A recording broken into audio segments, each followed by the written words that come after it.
집회에서 국민이 탄핵 심판 결과에 불복해 헌법재판소를 휩쓸 수도 있다며 과격한 발언을 쏟아냈습니다. 모든 국민들은 이러한 불리한 재판관들의 심판에 승복하지 않을 것이다. 그리고 국민들이 헌재를 휩쓸 것이고 그 모든 책임은 불의한 재판관들에게 돌아갈 것입니다. 일부 헌법재판관의 정치 성향을 단정지으면서 헌재를 겨냥해 폭력 사태가 벌어질 수 있다는 위협에 가까운 주장을 한 겁니다. 앞서 전 씨는 자신의 유튜브에 영상을 올려 서울 서부지법 폭동을 언급하면서 체포된 이들에 대한 선처를 희망하기도 했습니다. 해당 영상에서 전 씨는 당연히 폭력은 반대하지만 왜 젊은 세대가 법원으로 난입하게 됐냐며 공수처와 서부지법 판사들의 꼼수에 분노하지 않았겠냐고 말했습니다.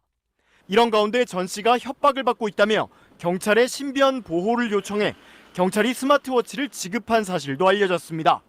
경찰은 전 씨가 최근 경찰서를 찾아 협박성 이메일을 여러 건 받고 있다면서 신변 보호를 요청해 왔다며 112 신고와 위치 추적이 가능한 스마트워치를 지급했다고 설명했습니다.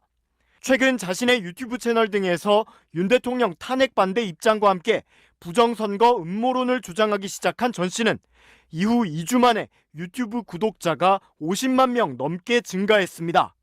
이와 관련해 앞서 전 씨는 어떤 사람들은 돈 벌려고 저런다고 하지만 나는 강사 연봉 60억을 포기하고 얘기한다며 유튜브 수익은 전액 편집자가 가진다고 말했습니다. 서부지법 내부까지 점거 가자. 이 인원이면 법원 점거 들어가는 게 맞을 듯. 서부지법 폭동 12시간 전인 18일 오후 온라인 커뮤니티에 올라온 글입니다. 한 번에 담을 넘기 시작하면 경찰들은 절대 못 막는다거나 일시에 다 같이 넘어야 된다며 구체적인 방법을 알리는 글도 보입니다. 이들의 선동은 현실이 됐습니다. 야, 국민정권이야. 밀어. 야, 판사 나와. 부셔. 압도적인 수로 경찰을 뚫고 죽을 수 있다는 두려움, 공포라는 걸 심어줘야 한다며 대놓고 판사를 노렸습니다. 어디 갔어? 어디 갔냐고. 경찰은 폭동 전후 극우 성향 커뮤니티인 일간베스트 저장소와 DC인사이드에 올라온 151개글 작성자에 대한 고발장을 접수하고 본격 수사에 들어갔습니다. 서부지법 폭동은 단순히 우발적인 범행이 아니라 커뮤니티 사이트 혹은 그 배후의 어떤 조직에 의해서 모의되었다고 볼 수 있습니다.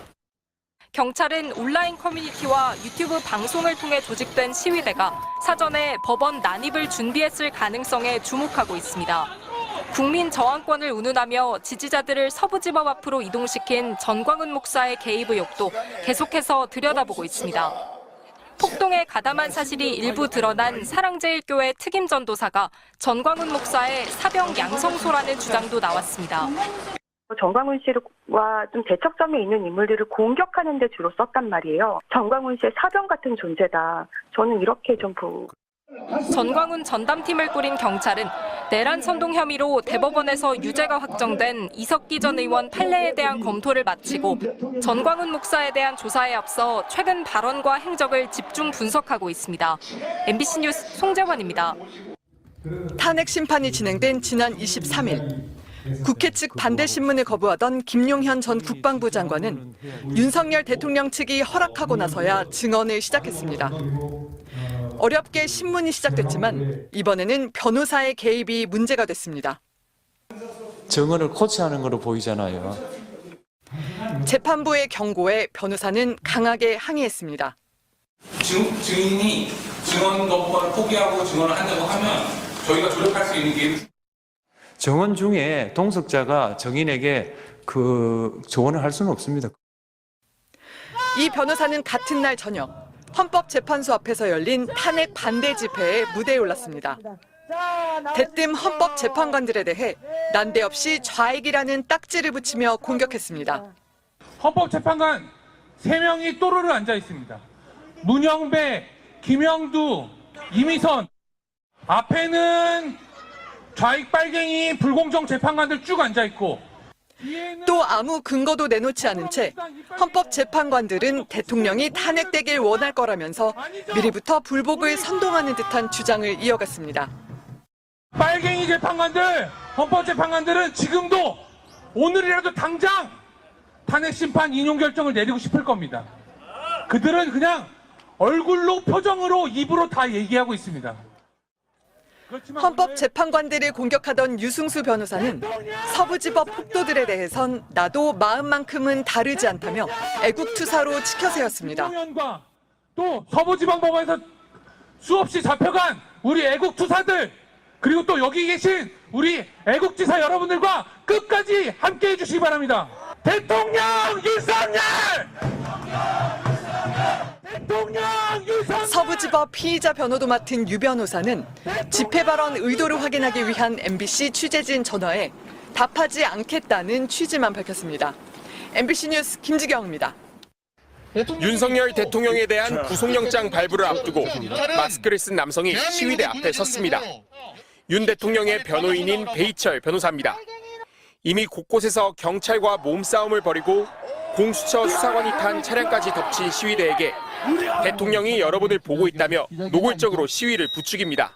서부지법은 불법 영장을 발부한 곳이기 때문에 아마도 여러분들의 염원과는 다른 결과가 나올 수도 있다. 하지만 그 결과가 나왔다고 해서 여러분들이 실망하거나 좌절하거나 포기해서 주저앉으면 안 되는 거죠.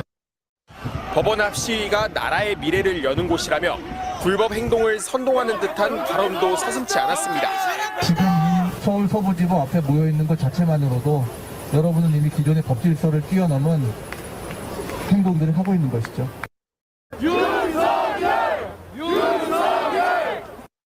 이후 구속영장이 발부되자 시위대는 폭도로 돌변해 법원에 난입했습니다. 배 변호사는 윤 대통령은 물론 체포영장 집행을 방해한 김성훈 경호차장의 변호도 맡고 있습니다.